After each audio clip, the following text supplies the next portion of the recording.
Sorry to have to bother you so early, Mr. Redlin. What is it? Have you found him? I'm sorry to have to tell you this. We found the body of a little boy in the river. I need to have you come down and identify it.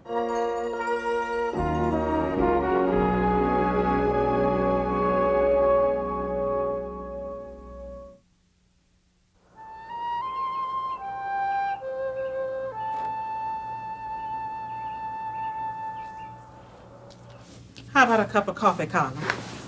No, no thanks. Oh, well, I guess I don't want any either. Only reason I made a pot was for something to do. That must be Jean.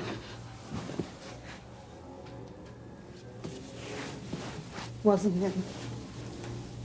It's taken him so long. Well, none of your worrying is gonna hurry him any. He's been gone almost 2 hours. Why doesn't he call?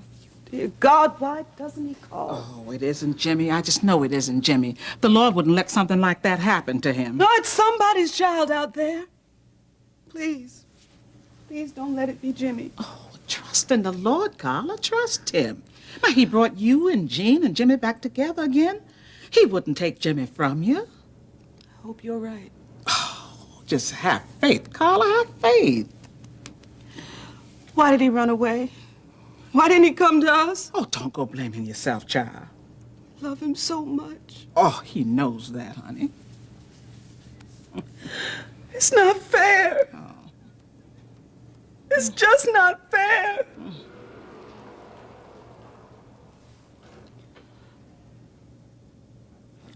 That must be Jean.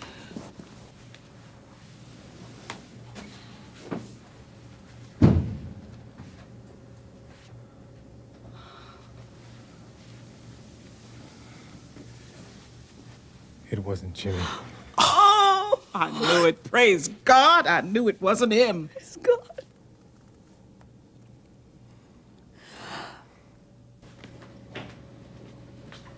Well, you're up early. Early. I've been up since 4. I just couldn't sleep. Oh, poor dear. Well, I just couldn't help thinking about all this stuff. What? Well, about what we were talking about yesterday with Miriam. You know, she's really taken a turn for the worse. Now, haven't you meddled in this enough already? Well, Charles, we just have to face facts. I mean, you know, the woman is losing her senses. This business about her getting a place on her own, it's just ridiculous. I don't know where she got a crazy idea like that anyway. Well, she can barely get across the street by herself. I don't know. She's losing her mind. You know, she practically ordered me from her room yesterday. I've never seen Miriam like that. Well, she needs full-time care. I mean, I ought to know. I was looking after her. I couldn't take the responsibility. She needs a professional person to look after her. Well, I've already told you she just doesn't want any part of that. She won't even let me help her with the apartment. Well, is that the rational response of a normal, well-adjusted adult, I ask you? No, it isn't. And frankly, I don't know why she feels that way. Well, Charles, if you let her get a place on her own, I just hate to think what'll happen. I mean, look what happened when she was here with me. I turned my back, and in 10 minutes, she's down at your office and still thinking she's your secretary. How could I ever forget that? Well, without supervision, who knows what could happen? I mean, with supervision, she gets into trouble. Look what happened at the hospital. Well, she's never been able to make it on her own. I don't know why she's even considering it now. Charles, I bet you my sister's behind this. She's been filling her head with all kinds of crazy ideas. Well, she had to get that notion from somebody because that simply is not Mim. Well, this would be just the thing that Terry would do, trying to stir up trouble. Well, it's obvious that she's not thinking rationally, but what can I do? We'll have her declared mentally incompetent and put into an institution. I couldn't... Well, now, Charles, it'd be for her own good. I mean, you have to protect her from herself. I hate to admit it, but I think you're right this time. It's the only explanation for her attitude. I'll speak to Webster about it. Be for her own good, Charles.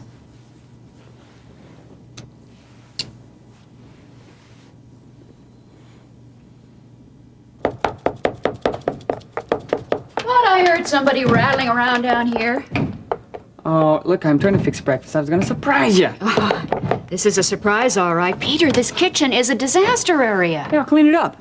Well, that goes without saying. What are you fixing anyway? Well, it started off to be the Spanish omelet. I got all the stuff ready, and then I don't have any green peppers. So, it's pancake batter.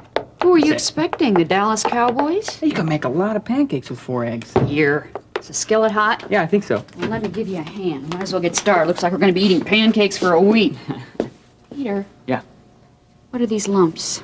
Oh, those are onions. That's left over from when it was going to be an omelet. Oh, I think I'll pass. What's wrong? Well, it's just that I've never cared much for onions and maple syrup. Think I'll just have some cereal. Yeah.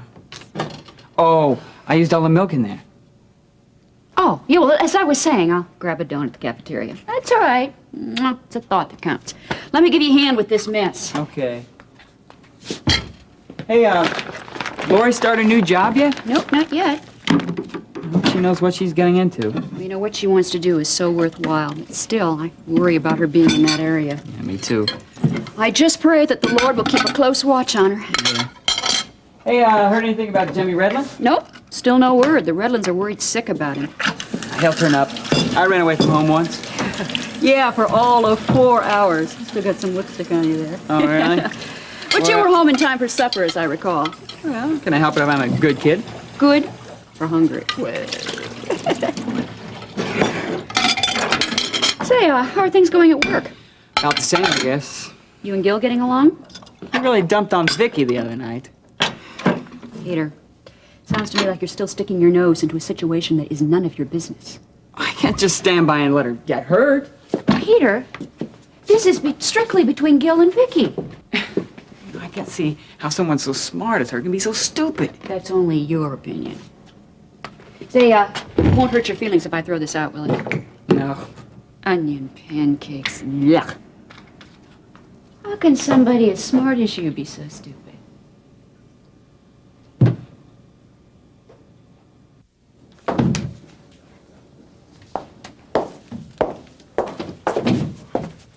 Well, good morning. Good morning.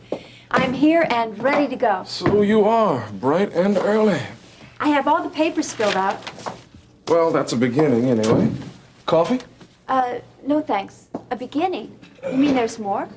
Oh, obviously you've never worked for the state before. Well, lay it on me. I can take it. That's a spirit, a real trooper. Supplemental insurance application. Standard for teachers in inner city schools. The way this reads, you'd think I was going to be washing windows on the 19th floor. I never thought of teaching as a high-risk occupation. It is a rough neighborhood, Laurie. Don't ever forget that. How could I? That's all I've heard from Ben ever since I first told him about the job. I have a zillion questions. I don't know where to start. Well, just to bring you up to date, we've started assembling the class.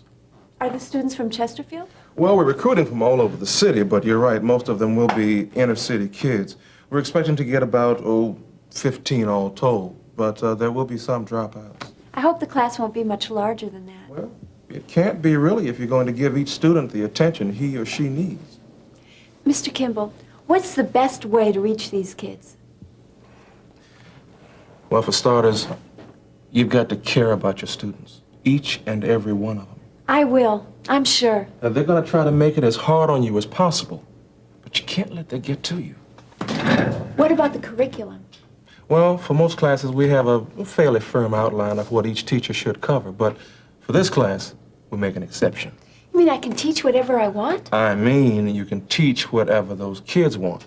The challenge is finding out what that is. I don't suppose they'd be too keen on Silas Marner and Jane Eyre. Unfortunately, topics like that turn them off in the first place. Get to know your kids. Find out what interests them, and then work your curriculum around it. If one of the kids is into baseball, start him out reading the sports pages. Make math problems from the batting averages, things like that. Possibilities are endless. Sounds a lot more fun than teaching from an outline. Yes, but it can be a lot more demanding also.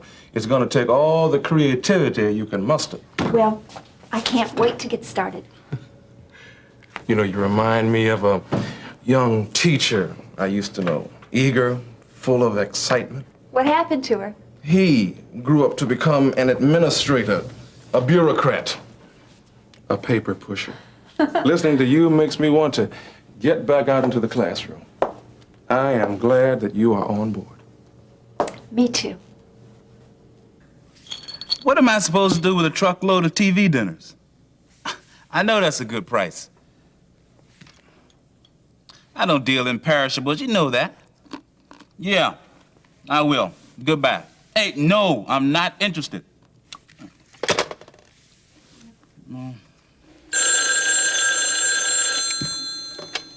Leon's place. You would throw in 6 aquamarine shower curtains. Hold on a minute, will you?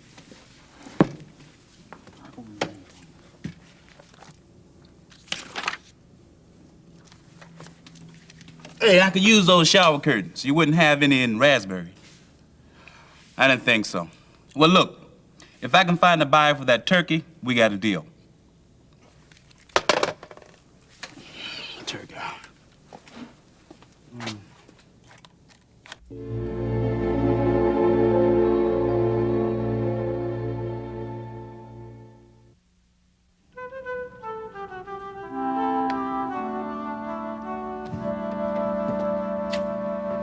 Dad's not here. He's at a county meeting. Well, I came to talk to you. Oh? Yeah. Oh, don't tell me. You just found out your latest conquest is married to a mob leader and there's a contract out in your life. Come on, Mary Ann. Or maybe Dad found some more empty gin bottles in the truck and you want me to help you come up with an excuse. Oh, real funny. Yeah. How does this sound? You were testing grain alcohol as a substitute for gasoline. You know, I'm overwhelmed by your sisterly concern. I'm sorry, Gil. I just don't have much patience left for your concern. What is it now? Well, I came to apologize. Apologize? What for? I thought the great Gil Prescott could do no wrong. No, it was the way I acted the other morning. You know, when I found out about my arrest. And I was uptight. I took it all out on you. Gil! I mean it. You know, you were right. I should have told Dad what was happening. You warned me. I didn't listen to you. I'm sorry.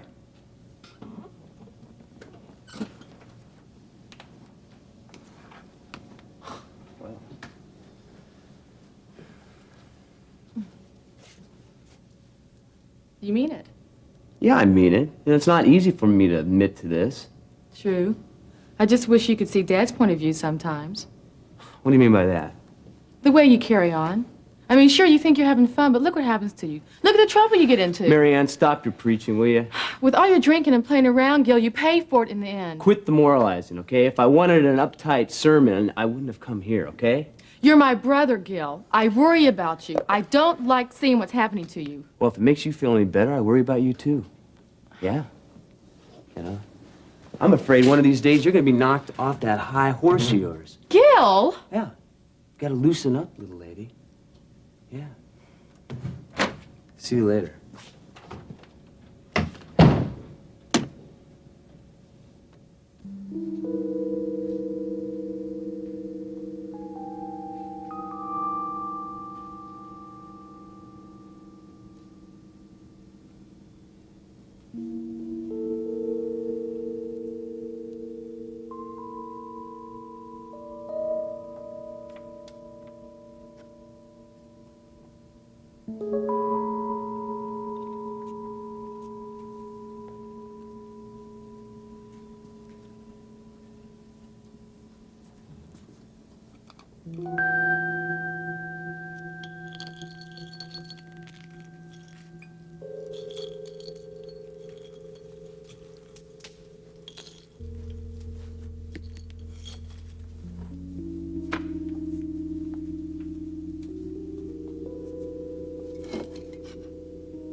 I've called you all here today because Mr. Cavaleras has requested a second hearing concerning the custody of his daughter, Donna. Mr. Cavaleras, would you please tell the court why you've made such a request? I want my daughter to come back home. Mr. Cavaleras, you made that perfectly clear during the first hearing. What I need to know is why you feel circumstances warrant that decision. Your Honor, I want to make it up to her. I want to be a father to her before it's too late. Don't get me wrong. I know what I've done. I know how badly I've treated her. Sometimes I wish to God I could forget. But don't you see, it wasn't really me that did that. It wasn't really me at all. I'm not sure I understand what you mean. Your Honor, I'm an alcoholic. It's like a disease. It's almost as though I'm allergic to this stuff. The way I react to alcohol is like it changes my whole personality. What I did to Donna, I never would have done sober. Mr. Cavaleris, the court is well acquainted with your drinking problem. I don't see what bearing that has on the situation. The point is, Your Honor, I've changed. With the help of AA, I know what I'm up against now. I know I can't drink ever again. I don't want to drink ever again. Your resolve is admirable, Mr. Cavaleris. You've made restitution to the Cummings? I've fixed their door, if that's what you mean. They know how sorry I am. I see here that the criminal charges have been reduced to disorderly conduct. I was sentenced to 30 days probation. Have you been visiting Donna? As often as possible, yeah. And how has that been going? Well, it hasn't been easy, Your Honor. Well, I can't say that I could blame her. Sober, I'm a different person. A person I want my daughter to know. A person I think she has a right to know.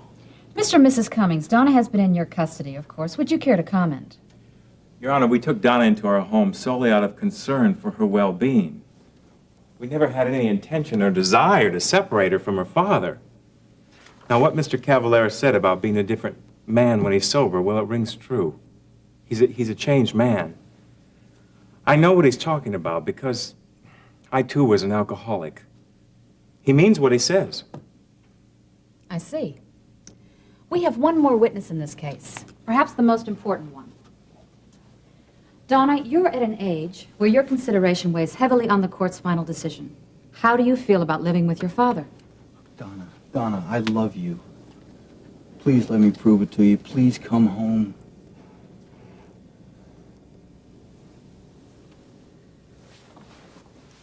Baby.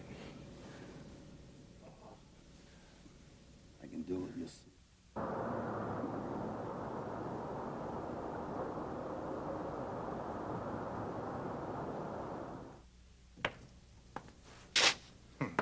Daddy!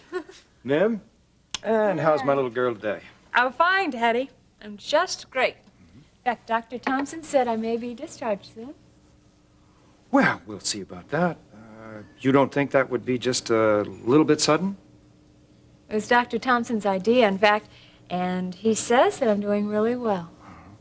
You know, about what you said the other day of finding an apartment and living on your own, I understand. I know that you didn't mean that.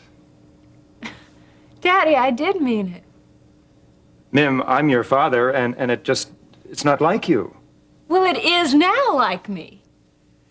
But I'll take care of you just as I always have. Daddy, you don't understand. You see, it is time that I start taking care of myself. You know, where have you gotten these crazy ideas? What is so crazy about it? It's probably the only rational thing I've ever done in my entire life. I can't let you do it. What? I simply can't let you do it, not at least until you're much, much better. Daddy, what are you saying? Mim, even though you may not know about it, you're simply not capable of taking care of yourself. Get out. What? Get out of my room.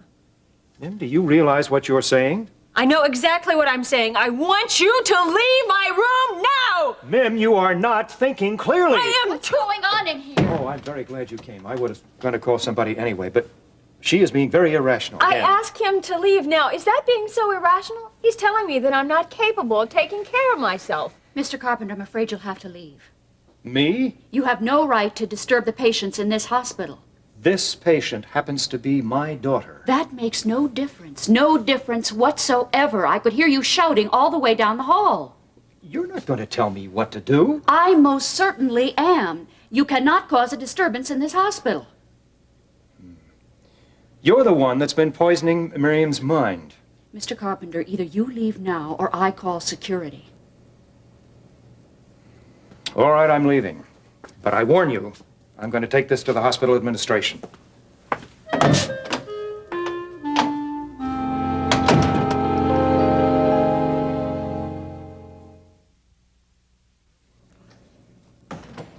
Right? Yeah, no problem. I'll take care of it. All right. Get off the phone, Harold, now. And don't worry about a thing. Yeah, okay. Bye-bye. Yeah. Yeah. Now, what's the matter now? Nancy get thrown into slammer for soliciting? This is not a laughing matter. I need your help. It's Miriam. Yeah? She's gone over the edge. She just must be institutionalized.